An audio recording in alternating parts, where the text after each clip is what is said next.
You've probably heard the popular sayings, seeing is believing and a picture is worth 1,000 words. It's true. When you see something, you're more likely to believe it. That's why it's time to tell your stories with good visual content.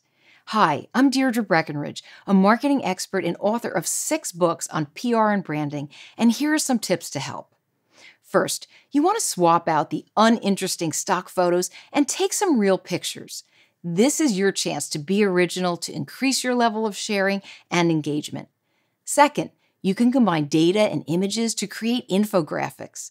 You'd be surprised who's interested in them. When you have stats from original research together with compelling photos, you can even get the media's attention.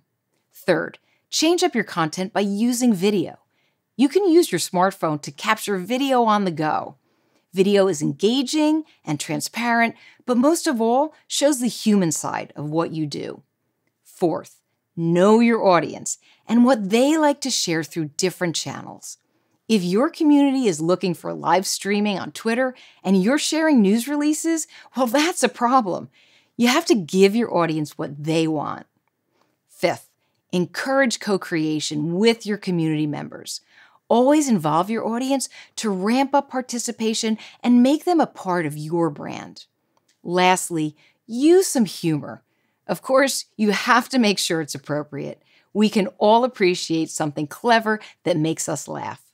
The bottom line is that storytelling through visuals captures attention, so make sure your stories have a visual component.